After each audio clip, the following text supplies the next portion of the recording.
Anda kembali bersama kami pemirsa dan tentunya masih bersama kami Menteri Koperasi Republik Indonesia Budi Aris Setiadi. Pak Menteri, 80.000 target untuk menciptakan koperasi di seluruh Indonesia. Tapi disebutkan juga ada modal awal 3 miliar rupiah.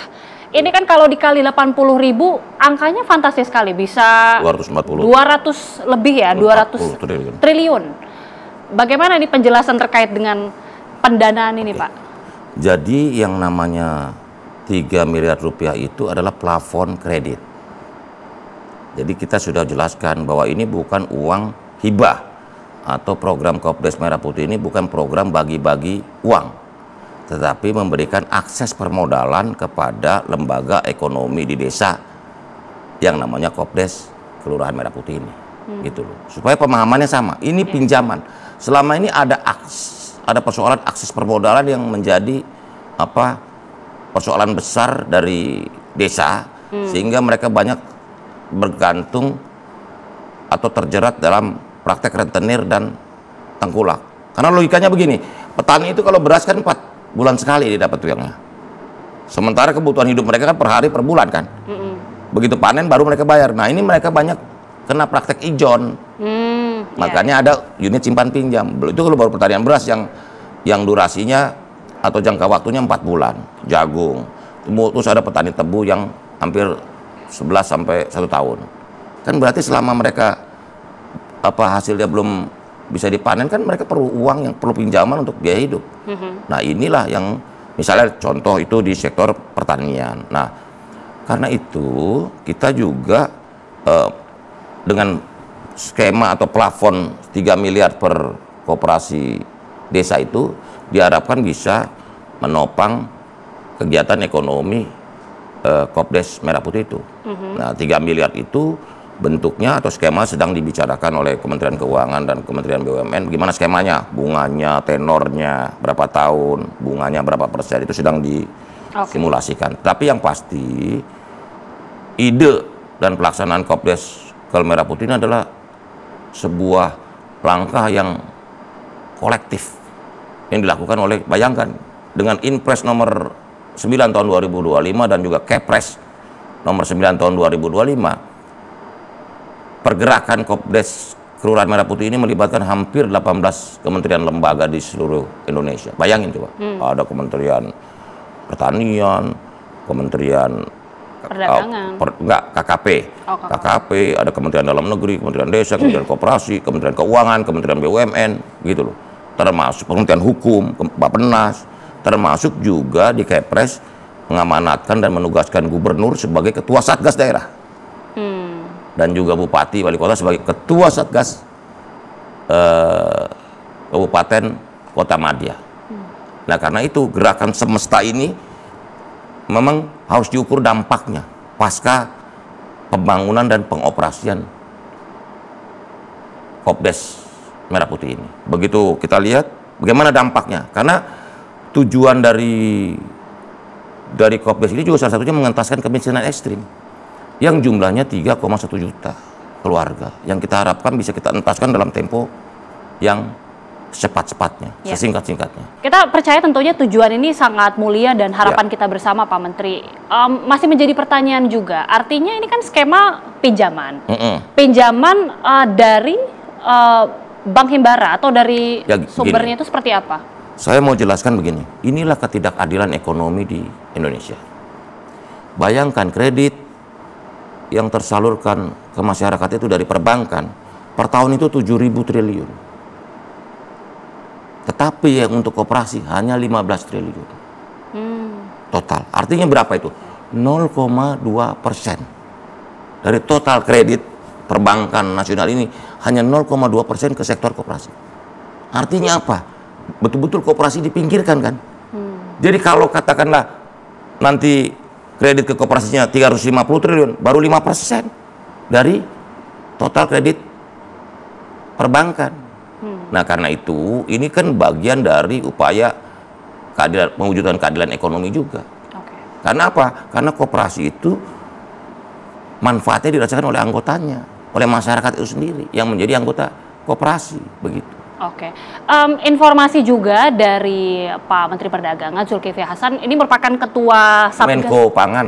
Menko Pangan, mohon maaf. Ini juga merupakan Ketua Satgas, ya. Ketua Satgas dari Koperasi Merah Putih ini. Ini katanya bekerja sama juga dengan Danantara. Karena ada perbankan. Dalam hal ini melibatkan BRI dan BNI. Dan juga nanti ada bank-bank daerah juga antusias juga terlibat. Mau dilibatkan. Juga banyak pihak. Menurut kami, koperasi ini memang harus menjadi kerja bersama, gotong royong.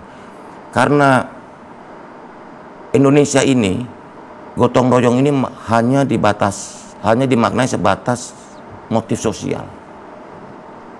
Jadi, kalau ada keluarga tetangga bermasalah, daerah mengalami bencana, kita sangat cepat sekali merespon itu dalam bentuk gotong royong, baik menyumbang, baik hadir secara fisik dan sebagainya.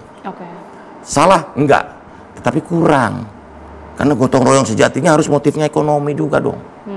Apa? Gotong royong motif ekonomi ini belum terwujud, artinya usaha bersama, ya ini koperasi. Gitu loh. Karena itu gotong royong itu harus dimaknai lengkap, bukan hanya sosial, tapi juga ekonomi. Jadi memang koperasi itu adalah organisasi bisnis berwatak sosial. Itulah yang makanya membedakan koperasi dengan lembaga atau badan bisnis yang lain. Gitu. Skema pinjamannya ini seperti apa? Tadi kan katanya masih dalam perumusan sampai sekarang. Begini, tapi itu yang lagi dirumuskan itu tenornya, berapa lama, terus suku bunganya seperti apa. Gitu. Karena visibility studies tentang bisnis di Kopdes ini juga harus terus elaborasi, dirumuskan. Karena ini kan menumbuhkan atau menciptakan kewirausahaan di desa.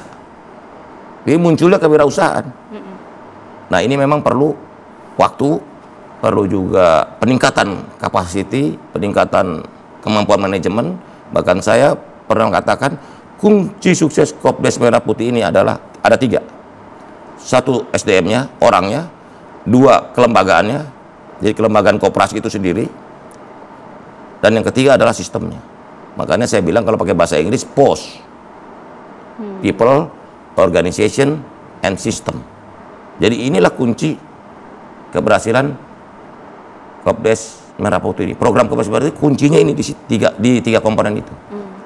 Penguatan kelembagaan penting supaya koperasi ini betul-betul menjadi milik anggota, milik desa, milik warga desa, begitu.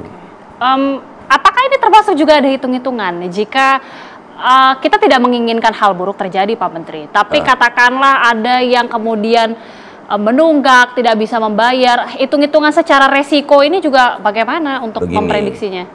Gini Mbak Gita, secara nalar, bisnis menjual komoditas-komoditas yang diperlukan warga desa dari sumber pertama, dari pabrikan, masa rugi?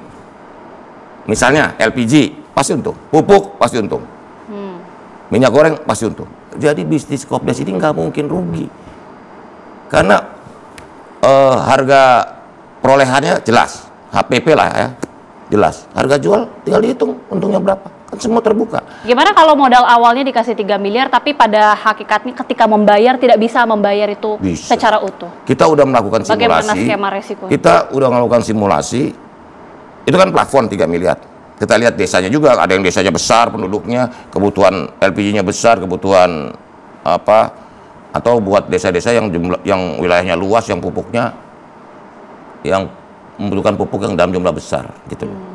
Nah, ini juga sekaligus nanti dengan sistem yang kuat, terutama digitalisasi manajemen koperasi ini, kita bisa memantau semua kondisi yang ada. Misalnya begini, mana mungkin desa luasnya 300 hektar minta pupuk bersuji 1000 ton, ya kan? Ada penyesuaian tentu. Nah, tentu dengan adanya pengelolaan melalui berbasis digital ini, pengelolaan berbasis digital ini akan bisa memantau semuanya.